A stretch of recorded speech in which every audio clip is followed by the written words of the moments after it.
1 2 3 4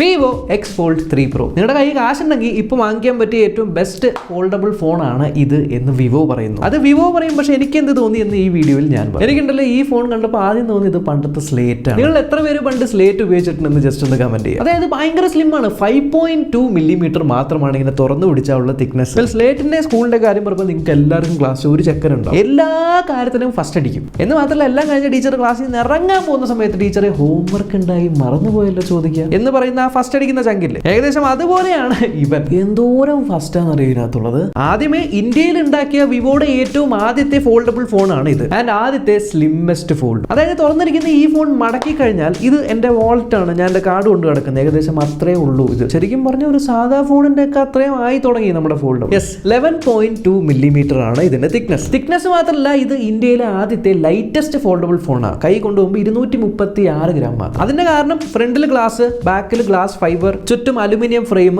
carbon fibre hinge. പക്ഷെ വലിയ camera മോഡ്യൂളും smooth ആയിട്ടുള്ള ബാക്ക് ഫിനിഷും ടോൾ ആയിട്ടുള്ള ഫോണും ആയതുകൊണ്ട് ഫ്രണ്ടിലേക്ക് ഇങ്ങനെ ചരിഞ്ഞു പോകുമ്പോൾ, പ്രത്യേകിച്ച് സ്പേസ് ബാർ ഒക്കെ ടൈപ്പ് ചെയ്തിട്ട് വിടുമ്പോൾ എൻ്റെ അമ്മ ഇപ്പൊ വീഴും എന്നുള്ളൊരു പേടി ഉണ്ടാവും. പക്ഷെ വീണാലും മെയിൻ ഡിസ്പ്ലേയിലും ഉള്ളിലുള്ള ഡിസ്പ്ലേയിലും വിവോയുടെ പ്രൊപ്രൈറ്ററി പ്രൊട്ടക്ഷൻ കൊടുത്തിട്ടുണ്ട്. എന്നാലും ഒരു സേഫ്റ്റിക്ക് 6 മാസത്തിനുള്ളിൽ എന്തെങ്കിലും പറ്റുവാണെങ്കിൽ ഫ്രീ ആയിട്ട് സ്ക്രീൻ റീപ്ലേസ് ചെയ്ത് തരാമെന്നും പറഞ്ഞിട്ടുണ്ട്. നല്ല കാര്യം. ഹിഞ്ച് ഒരു രക്ഷയില്ല, കാർബൺ ഫൈബർ ആണ്, അടച്ചു കഴിഞ്ഞാൽ തീരെ ഗ്യാപ്പ് ഇല്ല, പല ആംഗിളിലും വെക്കാം. പ്ലസ് ഡിവൈസിന് IPX8 റേറ്റിംഗ് കൊടുത്തിട്ടുണ്ട്.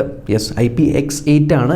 പൊടി കയറാതെ നോക്കണം, വെള്ളത്തിൽ വീണ പ്രശ്നം. ക്രീസ് ഉണ്ടോ എന്ന് വെച്ചാൽ ഡിസ്പ്ലേ ഓൺ ആയിരിക്കുമ്പോൾ ഒന്നും തോന്നില്ല, ബട്ട് ഓഫ് ആയിരിക്കുമ്പോൾ ചില ആംഗിളിൽ നിന്ന് ക്രീസ് കാണാം. ബട്ട് ക്രീസ് കാണണമെങ്കിൽ ശരിക്കും നമ്മൾ സൂക്ഷിച്ച് നോക്കണം, അല്ലാതെ ആ ഒരു ക്രീസ് ഒന്നും അവിടെ ഇല്ല. Volume button, power button, type C port, microphone ഈ ഒരു ബാക്ക് പാനലിലും, speakers, SIM tray, IR blaster and alert slider front സൈഡിലുണ്ട്. ഇതിങ്ങനെ ആക്കിയാൽ അൺമ്യൂട്ട് ചെയ്യാം, ഇതിങ്ങനെ ആക്കിയാൽ റെഡ് വരുമ്പോൾ മ്യൂട്ട് ആവും. കവർ സ്ക്രീൻ 6.53 ഇഞ്ചിന്റെ LTPO AMOLED 10-bit 120 ഹെർട്സിന്റെ ഡിസ്പ്ലേ. വീണ്ടും ഫസ്റ്റ് അടിച്ചിരിക്കുകയാണ് ഫോൾഡബിൾ ഫോണിലെ ആദ്യത്തെ ഏറ്റവും ബ്രൈറ്റസ്റ്റ് ഡിസ്പ്ലേ, 4500 നിറ്റ്സിന്റെ. ആൻഡ് ഫ്രണ്ട് സ്ക്രീനിൽ കണ്ട അതേ സ്പെസിഫിക്കേഷൻ തന്നെയാണ് ഉള്ളിലുള്ള സ്ക്രീനിലുള്ളത്. ആകെ വ്യത്യാസം സൈസ് കൂടുതലാണ്, 8.03 ഇഞ്ച്. അതുകൊണ്ട് തന്നെ വീണ്ടും ഇന്ത്യയിലെ ആദ്യത്തെ ലാർജസ്റ്റ് ഡിസ്പ്ലേ ഉള്ള ഫോൾഡ്. ഇത് 2K പാനലാണ്, HDR10+ സർട്ടിഫൈഡ് ആണ്, ഡോൾബി വിഷനും ഉണ്ട്. എന്റെ യൂസിൽ ഇൻഡോറിൽ യാതൊരു പ്രശ്നമില്ല, നല്ല ബ്രൈറ്റ് ആണ്. ഔട്ട്ഡോറിലും യാതൊരു പ്രശ്നമില്ല. പ്ലസ് LTPO പാനലാണ്, 1 ഹെർട്സ് വരെ റിഫ്രഷ് റേറ്റ് കുറയും. ബെസൽ ഉണ്ടോ എന്ന് ചോദിച്ചാൽ ഉള്ളിൽ ഈക്വൽ ആയിട്ടുള്ള ബെസൽ 4 സൈഡിലും ഉണ്ട്, പുറത്തും ഈക്വൽ ആയിട്ടുള്ള ബെസൽ ഉണ്ട്. ചെറിയ ബെസലാണ് തോന്നില്ല. ആൻഡ് സാധാ ഫോൾഡുകളിലൊക്കെ സൈഡിലാണ് ഫിംഗർ പ്രിന്റ് സെൻസർ വരുന്നത്. ബട്ട് സർപ്രൈസിംഗ്ലി ഇതിനകത്ത് ഇവിടെ in display finger print scanner ആണ് വരുന്നത്. ഈ സാധനം കണ്ടു, ഇതിന്റെ പൊസിഷൻ ഇവിടെയും നമ്മളിങ്ങനെ ഓപ്പൺ ചെയ്യുന്ന സമയത്ത് അതേ സ്ഥലത്ത് അകത്തുണ്ട്, 2 സ്ഥലത്ത് നിങ്ങൾക്ക് ഫിംഗർ പ്രിന്റ് സ്കാനർ വരുന്നുണ്ട്. അത്യാവശ്യം പൊക്കത്തിലാണ് വെച്ചിരിക്കുന്നത് എന്നുള്ളതുകൊണ്ട് കൈ കൊണ്ട് എത്തിക്കാനായിട്ട് സുഖമാണ്. ആൻഡ് ഒരു സ്ഥലത്ത് ഫിംഗർ പ്രിന്റ് രജിസ്റ്റർ ചെയ്ത് കഴിഞ്ഞാൽ 2 സ്ഥലത്തും ഓപ്പൺ ആവും. ഇതുണ്ടല്ലോ ഒരു 3D ultrasonic finger print scanner ആണ്. ഞാൻ ഒരിക്കലും ഒരു ഫോൾഡ് ഫോണിനകത്തൊക്കെ ഇങ്ങനെ ഉള്ളിൽ ഫിംഗർ പ്രിന്റ് സ്കാനർ ഒക്കെ വരുമെന്ന് ഞാൻ പ്രതീക്ഷിച്ചിട്ടില്ല. എന്നെ കൊണ്ട് ഈ ഫോൺ വീണ്ടും തുറപ്പിക്കുന്ന ഒരു കാര്യമാണിത്, ഈ കാണുന്ന വാൾപേപ്പർ. ചുമ്മാ പൊക്കി പറയൊന്നുമല്ല, ഇത് നിങ്ങൾ കണ്ടു നോക്കുന്നത് തുറക്കുമ്പോൾ ആ ഒരു ബട്ടർഫ്ലൈ വരുന്നത്. പിന്നെ ഓൾവേസ് ഓൺ ഡിസ്പ്ലേ ഉണ്ട്. ഇത്തരത്തിൽ നിങ്ങൾ ഇങ്ങനെ വെക്കുവാണെങ്കിൽ ഒരു കിഡിലൻ ഫീൽ, ഒരു ഡെസ്ക് ക്ലോക്ക് പോലെയൊക്കെ ഓൾവേസ് ഓൺ ഡിസ്പ്ലേ വരും. സംഭവം സിനിമ കാണാൻ അടിപൊളിയാണ് കേട്ടോ, ഇതിങ്ങനെ ഓപ്പൺ ചെയ്ത് വെച്ചിട്ട്. ആൻഡ് സ്റ്റീരിയോ സ്പീക്കേഴ്സ് ഉണ്ട്, മുകളിന് താഴെയാണ്. എൻ്റെ സജഷൻ, നിങ്ങൾ സിനിമ കാണുമ്പോൾ ഈ സ്പീക്കേഴ്സ് മുകൾ ഭാഗത്ത് ഇങ്ങനെ വരുന്ന പോലെ അത് ഇങ്ങനെ പിടിച്ച് കാണുക, ഇല്ലെങ്കിൽ താഴെയാണ് പിടിക്കുന്നതെങ്കിൽ നിങ്ങളുടെ കൈ സ്പീക്കറുമേ ഇങ്ങനെ അടഞ്ഞു പോകും. ഇങ്ങനെ വെക്കുക. സ്പീക്കർ അത്യാവശ്യം ലൗഡാണ്, പ്രശ്നമൊന്നുമില്ല. സോ ഒരു മൾട്ടിമീഡിയ കൺസെപ്ഷൻ പെർസ്പെക്റ്റീവിൽ it is a very good phone. But haptics എനിക്ക് ഓക്കെ ആയിട്ടാണ് തോന്നിയത്. പല സ്ഥലങ്ങളിൽ UIയിൽ ഹാപ്റ്റിക്സ് അങ്ങനെ ഇംപ്ലിമെന്റ് ചെയ്തിട്ടും ഇല്ല എന്നുള്ളതുകൊണ്ട് ഹാപ്റ്റിക്സ് ഇസ് ഫൈൻ, ഡീസന്റ്. ഇനി വീണ്ടും ഇവൻ ഫസ്റ്റ് അടിക്കുന്നുണ്ട്. അവിടെ ഇന്ത്യയിലെ ആദ്യത്തെ സ്നാപ്ഡ്രാഗൺ 8 Gen 3 പ്രോസസ്സറുള്ള ഫോൾഡബിൾ ഫോൺ. സ്പെസിഫിക്കേഷൻ വൈസ് ഹാർഡ്വെയറിലുണ്ടല്ലോ പെർഫോമൻസിൽ അങ്ങേയറ്റ സാധനങ്ങളുണ്ട്. 16 GB LPDDR5X RAM, 512 GB UFS 4.0 storage. ഈ ഒരൊറ്റ വേരിയന്റേ ഉള്ളൂ, പക്ഷേ നല്ല പവർഫുൾ ആയിട്ടുള്ള variant. And hardware well optimised ആയിട്ടുണ്ട്. ബെഞ്ച് മാർക്ക് റൺ ചെയ്ത് നോക്കിയത് ഇതാണ് AnTuTu സ്കോർ വരുന്നത്. AnTuTu റൺ ചെയ്യുന്ന സമയത്ത് സ്ലിം ഫോൺ ആയതുകൊണ്ട് ചെറിയൊരു വാംത്ത് നിങ്ങൾക്ക് ഫീൽ ചെയ്യും, ബട്ട് ഹീറ്റിംഗ് ഇഷ്യൂ ഒന്നുമില്ല. ആ വാംത്ത് പെട്ടെന്ന് തന്നെ പോകുന്നുണ്ട്, കാരണം ഏരിയ കൂടുതലാണ്, ഈ കൂളിംഗിന്റെ ഏരിയയും കൂടുതലാണ്. സോ ഡെസിപ്പേറ്റ് ചെയ്യാൻ എളുപ്പം. ആൻഡ് ഗെയിം കളിക്കാൻ ഈ സാധനം മൂടാ. എന്റെ പൊന്നോ, ഗെയിംസ് എന്ത് രസമായിട്ട് കളിക്കാൻ പറ്റുമെന്ന് അറിയാം. ആൻഡ് ഹൈ എൻഡ് സ്പെസിഫിക്കേഷൻ ആയതുകൊണ്ട് തന്നെ ഗെയിമുകൾ നിങ്ങൾക്ക് മാക്സിമം സെറ്റിംഗിലിട്ട് കളിക്കാം, യാതൊരു ലാഗും ഗ്ലിച്ചൊന്നുമില്ല. ഗെയിമിംഗ് പെർസ്പെക്റ്റീവ് വെച്ച് നോക്കുമ്പോൾ നല്ല രസമാണ് കളിച്ചിരിക്കാനായിട്ട്. ഗെയിമിംഗ് ഒരു പാർട്ടാണ്, ബട്ട് മെയിൻലി ഇതൊരു പ്രൊഡക്ടിവിറ്റി ബിസിനസ് എന്നുള്ള പോയിന്റ് ഓഫ് വ്യൂവിൽ നോക്കുവാണെങ്കിൽ പോലും നോർമൽ യൂസിൽ യാതൊരു ലാഗും ഗ്ലിച്ചൊന്നുമില്ല. ആൻഡ് ഇതിനകത്ത് സോഫ്റ്റ്വെയർ വൈസ് ഫോൾഡബിൾ ഫോൺ ആയതുകൊണ്ട് കുറച്ച് പരിപാടികളൊക്കെ ഇതിൽ ഒപ്പിച്ചിട്ടുണ്ട്. ചില കാര്യങ്ങൾ എനിക്ക് ഇഷ്ടമായി, ചില കാര്യങ്ങൾ ഇഷ്ടമായില്ല ഞാൻ പറയാം. ബട്ട് ഇഷ്ടമായ കുറച്ച് കാര്യങ്ങൾ എന്താണെന്ന് വെച്ചാൽ, ഫസ്റ്റ് ഓഫ് ഓൾ ഇതിനകത്ത് വേറെ പുതിയ UI ഒന്നുമില്ല, നമ്മുടെ വിവോയുടെ ഫൺ ടച്ച് OS തന്നെയാണ്. Fun touch OS 14 Android 14 base ചെയ്ത് ആൻഡ് ഫ്ലാഗ്ഷിപ്പ് ഡിവൈസ് ആണ്. 3 കൊല്ലത്തെ OS അപ്ഡേറ്റ്സ്, 4 കൊല്ലത്തെ സെക്യൂരിറ്റി പാച്ച് അപ്ഡേറ്റും തരുമെന്ന് പറയുന്നു. സോ ഫീച്ചേഴ്സിൽ മെയിൻ ആയിട്ട് ഇത് താഴെ നിങ്ങൾക്ക് ഒരു ടാസ്ക് ബാർ കാണാം. അതിനകത്ത് റീസെന്റ് ആപ്സും ആപ്ലിക്കേഷൻസും കാര്യങ്ങളൊക്കെ ഉണ്ട്. പ്ലസ് ലെഫ്റ്റ് സൈഡിൽ ഇവിടെ ഒരു ആപ്പ് ഡ്രോയർ ഉണ്ട്, ഇതിനകത്ത് എല്ലാ ആപ്ലിക്കേഷൻസും വരും. ഈ സംഭവങ്ങളൊക്കെ വെച്ചിട്ട് നിങ്ങൾക്ക് മൾട്ടി ടാസ്ക് ചെയ്യാം. 2 അല്ല 4 ആപ്ലിക്കേഷൻസ് ഒക്കെ ഇതേപോലെ നിങ്ങൾക്ക് കൊണ്ടുനടക്കാം. പിന്നെ വേറെ പരിപാടി, നിങ്ങളൊരു ആപ്പിൽ ഇരിക്കുന്ന സമയത്ത് ഇതിങ്ങനൊന്ന് മടക്കിയിട്ട് തുറന്നു കഴിഞ്ഞാൽ ആപ്പ് സൈഡിലേക്ക് പോകും. ഈ സൈഡിൽ വേറെ ആപ്പ് ഓപ്പൺ ചെയ്യാൻ സ്പ്ലിറ്റ് സ്ക്രീൻ ഉണ്ട്. ഈ സ്പ്ലിറ്റ് സ്ക്രീനിൽ നിങ്ങളിപ്പോൾ 3 പേരിൽ വെച്ച് നിങ്ങളുടെ സ്ക്രീനിന്റെ നടുവിലാണ് സ്വൈപ്പ് ചെയ്യുന്നതെങ്കിൽ സ്ക്രീൻഷോട്ട് എടുക്കുമ്പോൾ 2 ആപ്ലിക്കേഷനും വരും, ഫുൾ പേജ് വരും. അതേസമയം ലെഫ്റ്റിലുള്ള ആപ്പിൽ മാത്രം 3 ഫിംഗർ സ്വൈപ്പ് ചെയ്യുവാണെങ്കിൽ അത് മാത്രം സ്ക്രീൻഷോട്ട്, റൈറ്റിലാണെങ്കിൽ റൈറ്റ് മാത്രം സ്ക്രീൻഷോട്ട് വരും. പിന്നെ അതേപോലെ മടക്കി വെച്ച് നിങ്ങൾക്ക് ഫ്ലെക്സ് മോഡ് പോലെ ഒരു ലാപ്ടോപ്പ് ഒക്കെ പോലെ ഉപയോഗിക്കാം. ഇവിടെ നമ്മുടെ ട്രാക്ക് പാഡ് വരും, ബ്രൈറ്റ്നസ് അഡ്ജസ്റ്റ് ചെയ്യാം, വോളിയം കൂട്ടാം. ഇപ്പോൾ യൂട്യൂബ് കാണുന്ന സമയത്തും വെബ്സൈറ്റ് നോക്കുന്ന സമയത്തും ക്യാമറ ഓപ്പൺ ചെയ്യുന്ന സമയത്തും എല്ലാം ഈ ഒരു ഫ്ലെക്സ് മോഡ്, മീറ്റിംഗ് മോഡും ഒക്കെ വരുന്നുണ്ട്. ബട്ട് ഫ്ലെക്സ് മോഡ് വെക്കുമ്പോൾ ശ്രദ്ധിക്കുക, ഈ സ്ക്രീൻ ഇങ്ങനെ നമ്മൾ വെക്കുമ്പോൾ സ്ക്രീനാണ് നിലത്ത് വെക്കുന്നത്, സ്മൂത്ത് ആയിട്ടുള്ള സർഫസ് വെക്കാൻ നോക്കുക. ഈ സ്ക്രീനിന്റെ ആപ്സ് ഒപ്റ്റിമൈസ്ഡ് ആണെന്ന് വെച്ചാൽ മെയിനായിട്ട് പ്രശ്നം വരുന്നത് ഇൻസ്റ്റാഗ്രാമിലാണ്. നടുവിൽ മാത്രമായിട്ട് ഇൻസ്റ്റാഗ്രാം വരും. പക്ഷേ ഇതിനകത്ത് ഞാൻ ഇൻസ്റ്റാഗ്രാം നോക്കി, കുഴപ്പമൊന്നുമില്ല, ശരിക്കും ഈ ഒരു സ്ക്രീനിൽ തന്നെ ഒപ്റ്റിമൈസ് ചെയ്തിട്ടുണ്ട്. അതിന് ഒപ്റ്റിമൈസ് അല്ലാത്ത ആപ്ലിക്കേഷൻ പോലും എനിക്ക് ഒന്നും തന്നെ തോന്നിയില്ല കേട്ടോ. അത്യാവശ്യം എല്ലാം തന്നെ ഉണ്ട്. കഴിഞ്ഞില്ല, വീണ്ടും ഇത് ഫസ്റ്റ് അടിക്കുന്നുണ്ട് എവിടെ, ബാറ്ററിയുടെ കാര്യത്തിൽ. ഫോൾഡബിൾ ഫോണിൽ വന്നിരിക്കുന്ന ഏറ്റവും വലിയ ബാറ്ററി ഇതിനകത്താണ്. 5700 mAh ബാറ്ററി. ഇവിടെയും ഈ ബാക്ക് സൈഡിലും ഫ്രണ്ട് സൈഡിലും ആയിട്ടാണ് ബാറ്ററി ഉള്ളത്. പ്ലസ് 100 വാട്ടിന്റെ ഫാസ്റ്റ് ചാർജിങ് ഉണ്ട്.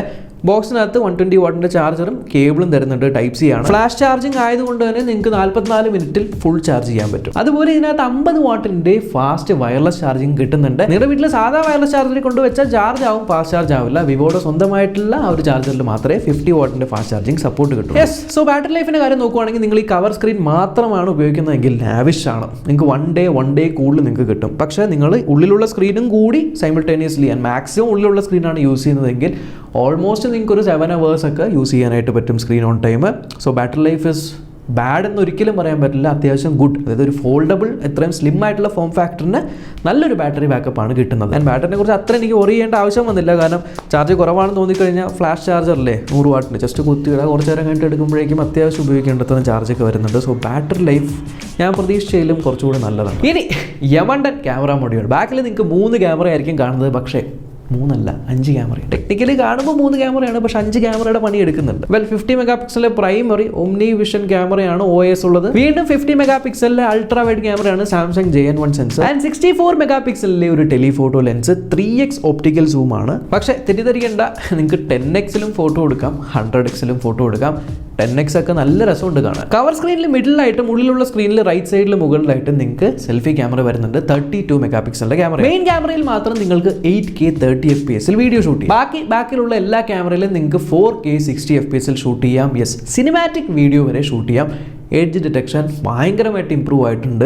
വീഡിയോ ഫൂട്ടേജ് നിങ്ങൾ കണ്ടു നോക്കും. ബാക്ക് ക്യാമറ വീഡിയോ ഡിപ്പാർട്ട്മെന്റിൽ ഇത്ര അധികം ഇമ്പ്രൂവ്മെന്റ് വന്നിട്ടുണ്ടെങ്കിലും ഐ വിഷ് ഫ്രണ്ട് ക്യാമറയിലും ഈ ഒരു സെയിം കാര്യം കിട്ടിയിരുന്നെങ്കിൽ. ബട്ട് ഫ്രണ്ട് ക്യാമറയിൽ നിങ്ങൾക്ക് 4K കിട്ടുന്നില്ല, 1080p 60 FPS കിട്ടുന്നില്ല, ജസ്റ്റ് 1080p 30 FPS വീഡിയോ മാത്രമേ കിട്ടുന്നുള്ളൂ. അതിന് for a flagship phone front ക്യാമറയിൽ 1080p 30 FPS പക്ഷേ മുഴുവനായിട്ട് അങ്ങനെ പറയാൻ പറ്റില്ല, കാരണം ഫോൾഡ് ഫോൺ ആയതുകൊണ്ട് തന്നെ ബാക്ക് ക്യാമറയും ഫ്രണ്ട് ക്യാമറയായിട്ട് ഉപയോഗിക്കാം. അതുകൊണ്ട് തന്നെ നിങ്ങൾക്ക് ബാക്ക് ക്യാമറ ഉപയോഗിച്ച് 4Kയിൽ ഫ്രണ്ട് സെൽഫി വീഡിയോസ് ഷൂട്ട് ചെയ്യാം, കിഡോ പോർട്രേറ്റ്സും ഷൂട്ട് ചെയ്യാം. ബട്ട് വീഡിയോ ഫോട്ടോസിൻ്റെ കാര്യം വരുമ്പോണ്ടല്ലോ, എൻ്റെ പൊന്നു സത്യം പറയാമല്ലോ, ഞാൻ ഫ്രണ്ട്സൊക്കെ ആയിട്ട് പുറത്ത് പോയിട്ട് ട്രിപ്പ് പോയി ഫോട്ടോ എടുത്ത് നോക്കി, അവർക്കെല്ലാം ഒരേ ഒരു കാര്യം പറയാനുള്ളൂ, ഫോട്ടോ കണ്ടിട്ട് എടാ എൻ്റെ ഫോട്ടോ കൂടെ എടുക്കണം, എൻ്റെ ഫോട്ടോ കൊടുക്കണം. കിട്ടില്ല. ആ സൈസിൻ്റെ ആ ഒരു ബ്ലറിങ്ങും ബാക്ക്ഗ്രൗണ്ടും അതേപോലെ ആ ഒരു എഡ്ജ് ഡിറ്റക്ഷനും ഫോട്ടോസിൻ്റെ ഔട്ട്പുട്ടും കളർ റീപ്രൊഡക്ഷനും കണ്ടു കഴിഞ്ഞാൽ, അത് ഫോട്ടോ എടുത്തു കഴിഞ്ഞാൽ ഒരു എഡിറ്റിംഗ് പോലും വേണ്ട, ഡയറക്റ്റ് നിങ്ങൾക്ക് ഇൻസ്റ്റാഗ്രാമിൽ പോസ്റ്റ് ചെയ്യാൻ പറ്റുന്ന രീതിക്കുള്ള ഫോട്ടോസാണ് ഇതിൽ നിന്ന് വരുന്നത്. ആൻഡ് ഒരു രക്ഷയില്ലാത്ത പോർട്രേറ്റ് ഫോട്ടോസ് പല സാമ്പിൾസും നിങ്ങളിപ്പോൾ കണ്ടു നോക്കും. ഫോട്ടോഗ്രാഫിയുടെ കാര്യത്തിൽ ഐ വുഡ് ജെനുവിൻലി സേ ഭയങ്കര അണ്ടർ റേറ്റഡ് ആയിട്ടുള്ള ഫോണാണ് കേട്ടോ. എന്ത് രസമുള്ള ഫോട്ടോസ് എടുക്കുന്ന മാക്രോ ഫോട്ടോസ്, ഈവൻ വീട്ടിലൊരു തേനീച്ച വന്നു അതിൻ്റെ രോമം വരെ കാണാൻ പറ്റുന്നുണ്ട്. ഈവൻ വീഡിയോ മാക്രോയിൽ എടുക്കുന്ന സമയത്ത് അത് വായി ഇങ്ങനെ ആക്കുന്നത് വരെ കാണാനായിട്ട് പറ്റുന്നുണ്ട്. എന്ന് മാത്രമല്ല കൂരാക്കൂരിട്ടിൽ ഞാൻ ഒരു ടൈം ലാപ്സ് എടുത്ത് നോക്കി, ഫോട്ടോ എടുത്ത് നോക്കി. അൾട്രാ വൈഡിൻ്റെ കാര്യത്തിൽ മാത്രം എനിക്ക് പ്രൈമറി ക്യാമറയുടെയും ആ ഒരു ടെലിഫോട്ടോയുടെ ഒക്കെ പെർഫോമൻസ് കണ്ടപ്പോൾ അത്രയ്ക്കില്ല എന്ന് എനിക്ക് തോന്നി. ബട്ട് 2 ബെഞ്ച് മാർക്ക് ഉള്ളപ്പോൾ ആ ഒരു ബെഞ്ച് മാർക്ക് വെച്ച് കമ്പയർ ചെയ്യുവാണെങ്കിൽ കുറച്ച് കുറവാണ്. ആൻഡ് അൾട്രാ വൈഡിൻ്റെ അതേ ഒരു രീതിയിലുള്ള പെർഫോമൻസ് തന്നെയാണ് നമ്മുടെ സെൽഫി ക്യാമറ 32 മെഗാ പിക്സലിലെയും തരുന്നത്. ഒരു കാര്യം ഞാൻ നോട്ടീസ് ചെയ്തത്, ഇപ്പോൾ നിങ്ങൾ കടയിൽ പോയിട്ട് ഈ ഫോൺ ഹാൻഡ്സ് ഓൺ ഒക്കെ നോക്കുവാണെങ്കിൽ ഈ ഫോണിൽ ക്യാമറ ഇങ്ങനെ ഓണാക്കി, പോർട്രേറ്റ് ഇങ്ങനെ ഓണാക്കി, പ്രിവ്യൂവിൽ നിങ്ങൾ ഇങ്ങനെ വെച്ചിട്ട് നോക്കുവാണെങ്കിൽ കാര്യം മനസ്സിലാവില്ല. ഈവൻ നിങ്ങൾ ഫോട്ടോ ക്ലിക്ക് ചെയ്തിട്ട് ഉടനെ തന്നെ ഗാലറി ഓപ്പൺ ചെയ്ത് നോക്കിയാലും കുഴപ്പമില്ല എന്നേ തോന്നുള്ളൂ. പക്ഷേ ആ പ്രോസസ്സിങ് കഴിഞ്ഞ ആ ഒരു നിമിഷം ആ കുഴപ്പമില്ല എന്ന് പറഞ്ഞാൽ നിങ്ങൾ അമ്പോ എന്ന് പറയും. ഇത് ഞാൻ ലൈവായിട്ട് കഴിഞ്ഞ ദിവസം ഫ്രണ്ട്സുമായിട്ട് ട്രിപ്പ് പോയ സമയത്ത് അവർ ഫോട്ടോ എടുത്തപ്പോൾ കേട്ട കാര്യമാണ്. പറയും വേണ്ട, ഇനിയും ഞാൻ ക്യാമറയെ കുറിച്ച് പൊക്കി പറഞ്ഞു കഴിഞ്ഞാൽ ആൾക്കാർ തെറ്റിദ്ധരിക്കും. പൈസ ഒന്നും വാങ്ങിച്ചിട്ട് പറയുന്നില്ല, ജെന്യുവൻ ആയിട്ടുള്ള എക്സ്പീരിയൻസ് ആണ്. ഈവൻ എൻ്റെ ഫ്രണ്ട്സ് പറഞ്ഞ കാര്യം ഞാൻ പറയുന്നത്. ആൻഡ് കണക്ടിവിറ്റി സൈഡ് എല്ലാം ഉണ്ട്. Wi-Fi 7, Bluetooth 5.4, 17 5G band, NFC, Type-C 3.2 Gen 2, dual nano SIM സ്ലോട്ടാണ്. ഞാൻ ഈ സിം പ്രതീക്ഷിച്ചു, ബട്ട് ഈ സിം ഇല്ല. എന്തായാലും ഇത് എല്ലാവരും ഒന്നും പോയി ചാടി കയറി മേടിക്കാൻ പോകുന്നൊരു ഫോണല്ല. വളരെ നീഷായിട്ടുള്ള ആൾക്കാർ മാത്രമേ വാങ്ങിക്കുള്ളൂ. അതുകൊണ്ട് തന്നെ പ്രൈസ് കേട്ട് പല ആൾക്കാരും ഞെട്ടി. ഇതിൻ്റെ സ്റ്റാർട്ടിംഗ് പ്രൈസ് വരുന്നത് ഓൾമോസ്റ്റ് 1.6 lakhs ആണ്. 1.6 lakhs ഫോണുകളുടെയൊക്കെ പ്രൈസ് എപ്പോഴേ പോകണല്ലേ.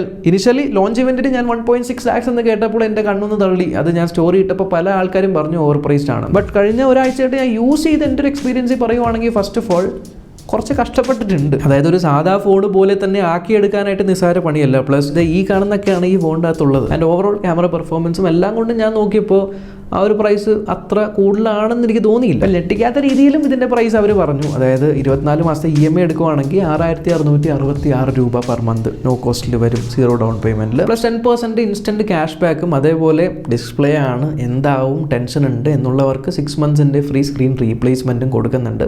കുട്ടി 50, 51.